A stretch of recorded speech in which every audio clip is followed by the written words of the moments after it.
So quite a lot happening there as far as the economy is concerned, from this institutional crisis with the RBI and the government on one hand, but also so many different numbers that are being thrown at us every day on just what the state of the economy is. On one hand, you see good GDP figures, but on the other hand, you have concerns on the job front, on petrol prices, on the rupee. And to take us through all of that is Dr. Arvind Panagariya, who's of course a well-known economist and former vice chairman of the NDTV Aayog. Dr. Panagariya, thank you for coming and speaking to us today.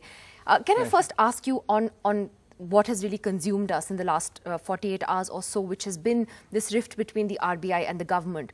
Rather than getting into specifics about that, which we've looked at in some detail, how do you think a crisis that affects our institutions could potentially affect the overall economic mood? For instance, today the rupee appears to have been impacted by the rumours that Urjit Patel would resign.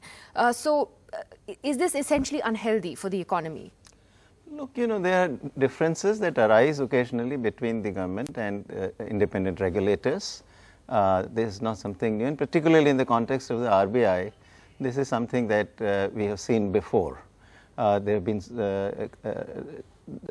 the governors, former governors themselves have written that, two of them actually, that there were circumstances when they were on the verge of resigning. These differences arise. Regulators and the government may not always see eye to eye, but ultimately they talk to each other and they will resolve the matter. There is more than that that's happening here, because the government is in consultations, as it is confirmed today, to possibly invoke Section 7. What is the potential impact of that going to be if the government does interfere with the working of the RBI? As an economist, do you worry about the impact of that? At this point, I will not speculate. I think, let us see precisely under what circumstances, for what particular issues Section 7 gets invoked. Only then we can judge whether, it is a section, I realize, which has not been invoked before, but the very fact that the section is there, right, there have to be some circumstances under which a government may feel compelled to invoke.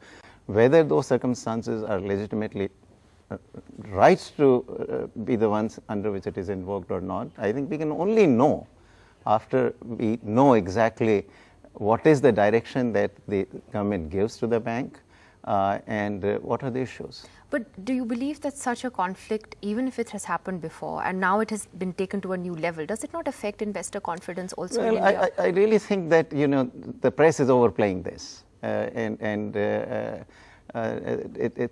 leads to a bit more polarization. So I personally actually do not like to speculate. I think the government, and as far as I can see, from whatever reports are coming, both the government and the RBI are in conversation.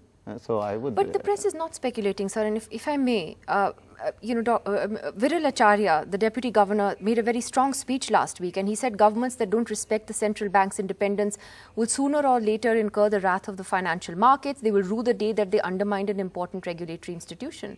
And he had the blessings of the RBI governor to say this. No, so he's saying that, right? I mean, it's unprecedented also to have that kind of public commentary. That's a statement made that, if unnecessary interference happens, if there is independence of the institution undermined, markets would react. So that's fine. I think that's a statement. That's a correct statement. What can you argue against it? But he's obviously saying that in context. The real issue really is that, ultimately, what is it that the government is asking the RBI to do, and what are the underlying reasons why RBI would not want to do it, in what way the national interest is impacted, in what way the independence of the RBI is impacted.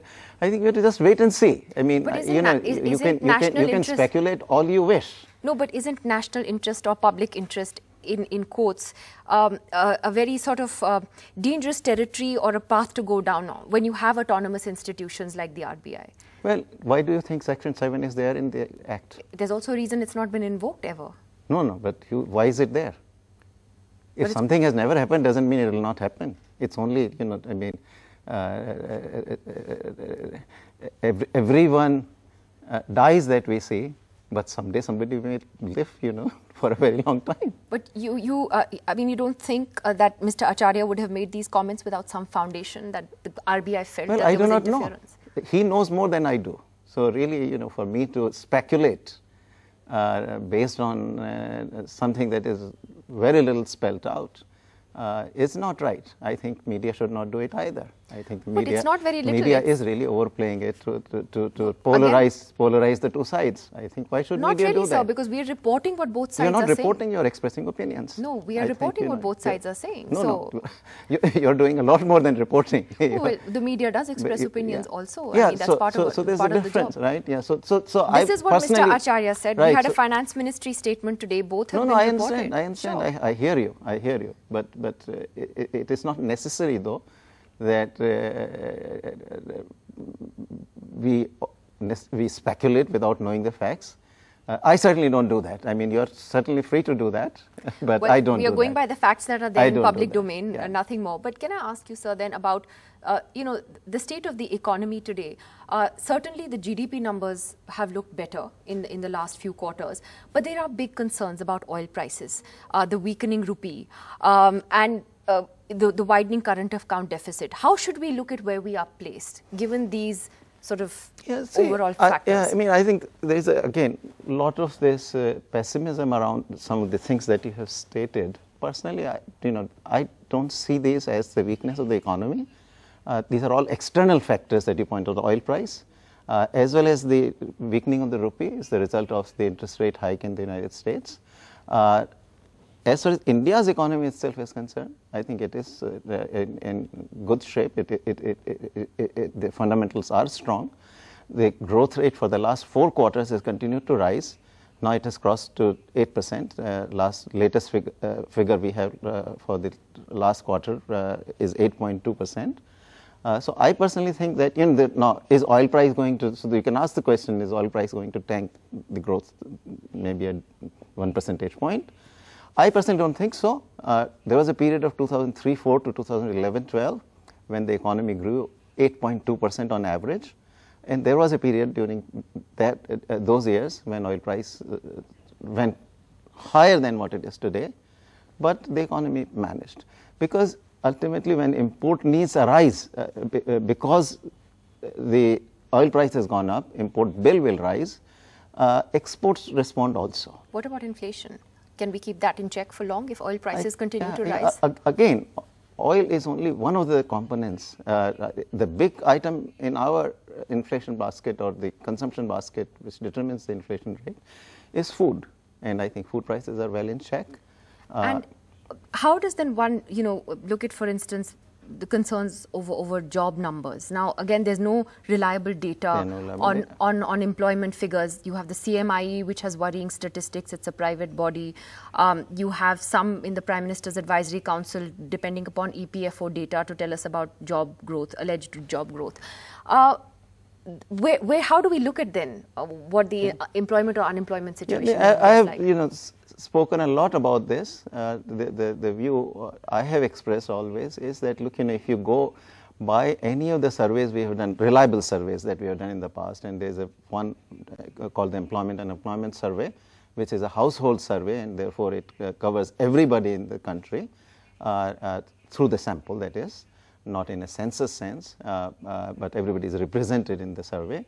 That survey has consistently revealed very low unemployment rates. If you take the very liberal definition of employment, then your unemployment rate is about 2 to 3%. If you take a very most conservative definition of employment, it's 6% at the most.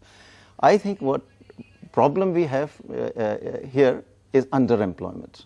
A lot of people are employed in low wage, low productivity employments, and what we really need is to create jobs that pay better wages, that are high productivity jobs. I think that is where the issue really is in my mind. Now, there is a survey that is just been finished, 17-18 survey for similarly by the government.